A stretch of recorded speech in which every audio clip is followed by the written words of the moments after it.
Hello everyone. How are you all doing? I hope that you all are doing very well. I'm Asha Singh Chauhan and you're watching English Guide. Learn English with Asha. So today we are going to learn about the tense. Tense सीखने के लिए आपको बिल्कुल भी tension लेने की जरूरत नहीं है क्योंकि टेंस बहुत इजी होते हैं अगर आप इन्हें बहुत अच्छी तरह प्रैक्टिस करेंगे लिखने की और बोलने की भी तो आप बहुत जल्दी ये समझिए कि आधी से ज्यादा इंग्लिश आपकी मुट्ठी में आप बहुत जल्दी बहुत अच्छी तरह से बोलने लगेंगे। तो आज हम शुरू करते हैं टेंस और आप लोग बहुत ध्यान से पूरा वीडियो देखिए और सारे जो वीडियोस मैं टेंस के आगे बनाऊंगी उनको बहुत अच्छे से वॉच कीजिए, प्रैक्टिस कीजिए, आप बहुत जल्दी इंग्लिश बोलने लगेंगे। Today we are going to start tense, the most awaited topic, है ना। सबको इंतजार था कि टेंस कब स्टार्ट होगा और टेंस में टेंशन लेने की बिल्कुल जरूरत नहीं है, टेंस होने की जरूरत नहीं है। टेंस जो है अगर आप उसको अच्छे से समझते हैं, प्रैक्टिस करेंगे तो बहुत इजी है, बहुत अच्छे से आप समझ लेंगे। ठीक है। टेंस एक्चुअली क्या होता है? टेंस एक्चुअली ये होता है, हम टाइम, हिंदी में अगर हम बोले तो काल बोलते हैं ना।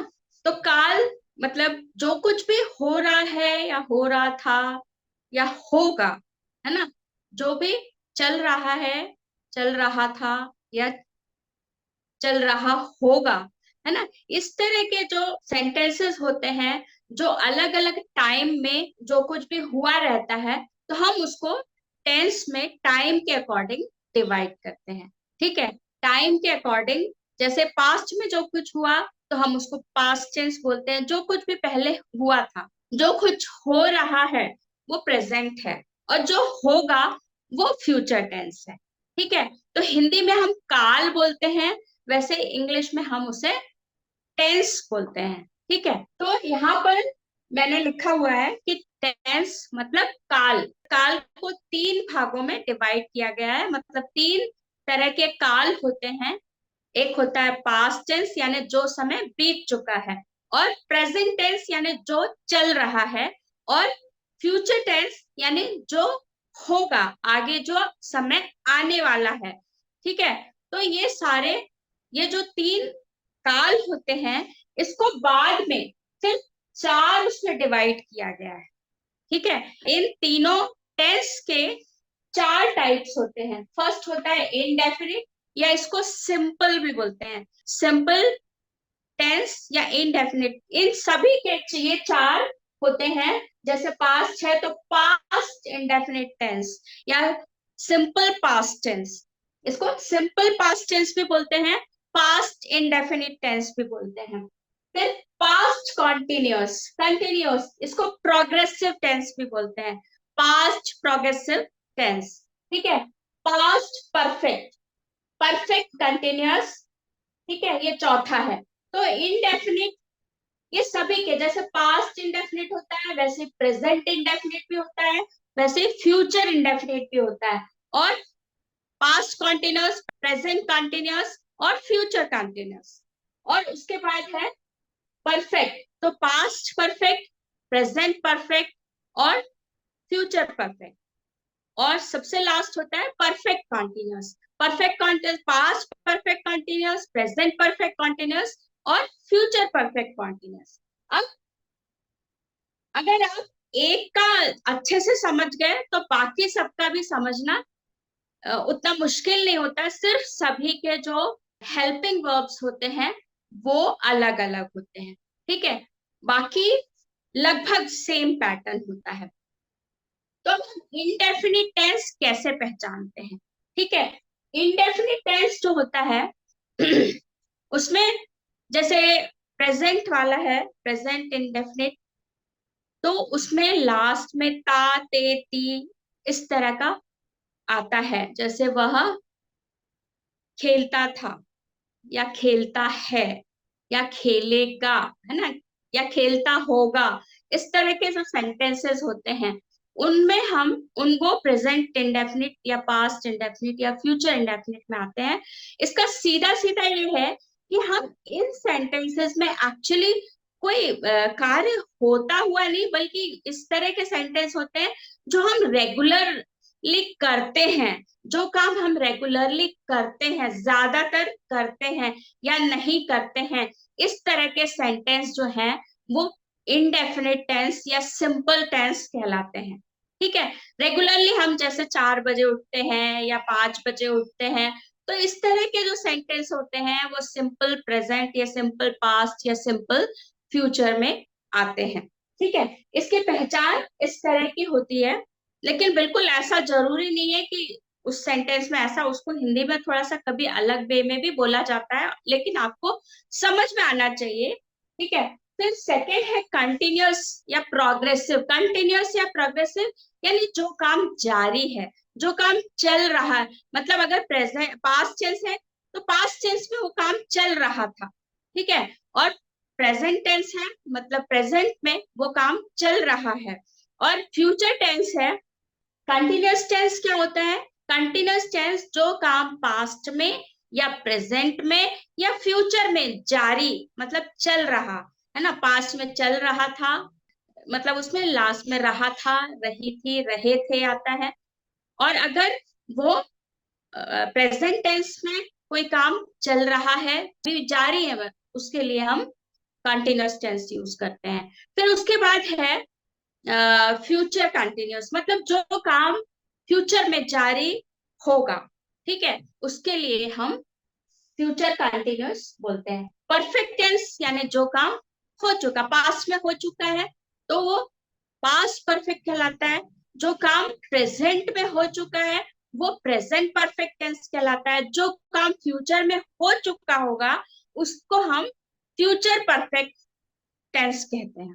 ठीक है, उसके बाद है परफेक्ट कंटिन्यूअस। परफेक्ट कंटिन्यूअस क्या होता है? परफेक्ट कंटिन्यूअस यानी जो काम काफी हद तक, मतलब अगर पास्ट परफेक्ट कंटिन्यूअस है तो जो काम काफी हद तक हो चुका था, लेकिन अभी भी, लेकिन उसके बाद भी जारी था।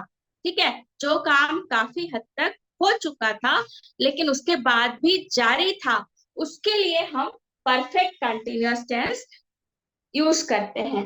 इसका एक, ये यहाँ पर समय के साथ यूज किया जाता है। समय के साथ मतलब इसमें समय भी बताया जाता है। जैसे for example past perfect continuous है, तो Sita had been living in Delhi since 2005। ठीक है, मतलब अगर उसमें समय बताया गया कि 2005 से वह दिल्ली में रह रही थी, 2005 से वहां पे समय बताया गया है, तो इस तरह का टेंस जो है वो परफेक्ट कंटिन्यूअस टेंस कहलाता है। ठीक है, और प्रेजेंट परफेक्ट है तो Sita has been living in Delhi since 2005। ठीक है, यहाँ पर स्टार्टिंग टाइम बताया जाता है, तब हम सिंस लगाते हैं। और जब टाइम पीरियड बताया जाता है, टाइम पीरियड मतलब आप बोल रहे हो कि 2 साल से, तो है ना, Sita Sita has been living in Delhi for 2 years, है ना, वहां पर फिर फॉर लग जाता है। खैर इसको हम और अच्छे से पढ़ेंगे। ठीक है, तो इस तरह से ये सभी के चार, मतलब तीन जो मेन टेंस होते हैं, पास्ट, प्रेजेंट और फ्यूचर, उनके ये 4 टाइप्स होते हैं। यानी हर टेंस के चार चार टाइप होते हैं, है ना। पास्ट के ये चारों टाइप होते हैं, प्रेजेंट के ये चारों टाइप होते हैं, फ्यूचर के ये चारों टाइप होते हैं। यानी टोटल कितने हो गए आपके? 12। ठीक है, टोटल 12 टेंसेस आपको पढ़ना है। अब इन चारों के और भी 4 प्रकार होते हैं। क्या होते हैं? ये पॉजिटिव भी होते हैं ये सेंटेंसेस। ये तो आपने बहुत बार इसके पहले मैं बता चुकी हूँ कि इसको पॉजिटिव या अफर्मेटिव भी बोलते हैं। नेगेटिव सेंटेंसेस भी होते हैं, इनके इंटरोगेटिव भी होते हैं और नेगेटिव इंटरोगेटिव भी होते हैं। तो पॉजिटिव यानी सकारात्मक वाक्य, है ना, उस उन सेंटेंसेस को पॉजिटिव या अफर्मेटिव सेंटेंस बोलते हैं। नेगेटिव सेंटेंस में जिसमें नॉट यूज होता है, जो नकारात्मक वाक्य होते हैं, उनको हम नेगेटिव सेंटेंस बोलते हैं। इंटरोगेटिव सेंटेंसेस क्या होते हैं? इंटरोगेटिव सेंटेंसेस वो होते हैं जिसमें कुछ प्रश्न पूछा जाता है, क्वेश्चन पूछा जाता है। नेगेटिव इंटरोगेटिव सेंटेंस क्या होते हैं? वे सेंटेंसेस जिसमें प्रश्न भी पूछा जा रहा है और जिसमें नॉट भी आया है, उसको हम नेगेटिव इंटरोगेटिव सेंटेंस कहते हैं। ठीक है, समझ में आया सभी को? इसको आप है ना बहुत अच्छे से अगर आपको याद रखना है, याद रखने के लिए उसको ऐसे याद रख सकते हो कि मान लो ये जैसे हम लोग का फैमिली ट्री होता है। सभी का एक फैमिली ट्री होता है। फैमिली ट्री क्या होता है? कि दादा, ठीक है, फिर दादा के बच्चे, फिर बच्चों के बच्चे। ठीक है, तो आप इसको इस तरह से याद रख सकते हो कि ये दादा है, पास्ट प्रेजेंट और फ्यूचर। ये क्या है? ये दादा लोग हैं। एक का नाम है पास्ट, एक का नाम है प्रेजेंट और एक का नाम है फ्यूचर। ठीक है, अब इस तीनों तीनों जो दादा हैं, तीनों दादा के चार चार बच्चे हैं। ठीक है, चार चार बच्चे तीनों के हैं। तीनों दादाओं के जो चार बच्चे हैं, उन चारों बच्चों के नाम सेम है। मतलब इनके ये जो दादाजी हैं, इनके चार बच्चे हैं, इंडेफिनिट, कंटिन्यूअस, परफेक्ट और परफेक्ट कंटिन्यूअस। और ये जो प्रेजेंट है, इनके भी चार हैं, इंडेफिनिट, कंटिन्यूअस, परफेक्ट और परफेक्ट कंटिन्यूअस। और ये फ्यूचर जो है, इनके भी चार बच्चे हैं, इंडेफिनिट, कंटिन्यूअस, परफेक्ट और परफेक्ट कंटिन्यूअस। ठीक है, लेकिन ये अलग कैसे पता चलेगा कि भाई किसका कौन सा है? तो इनके बच्चों के साथ इनके जो पापा हैं, यानी ये जो दादाजी हैं, इनके नाम भी जुड़े रहेंगे, है ना? तो पता चल जाएगा कि भाई किसका कौन सा बच्चा है। पास्ट इंडेफिनिट, इनके पापा का नाम इनके साथ जुड़ गया। ठीक है, तो और प्रेजेंट इंडेफिनिट, तो इस तरह से ये अलग डिफ्रेंशिएट कर सकते हो आप इनको। ठीक है, तो ये एक बहुत अच्छा तरीका है याद रखने का। अब इनके भी चार चार बच्चे हैं, कैसे? पॉजिटिव, नेगेटिव, इंटरोगेटिव और नेगेटिव इंटरोगेटिव। ठीक है, अगर आपने मेरे चैनल को सब्सक्राइब नहीं किया है तो जल्दी से सब्सक्राइब करिए, वीडियो को लाइक करिए और अपने फ्रेंड्स और रिलेटिव्स के साथ शेयर करना मत भूलिएगा। So that's all for today. Bye bye. इस तरह से आप पूरा एक ट्री याद रख सकते हो। बहुत अच्छा तरीका याद रखने का।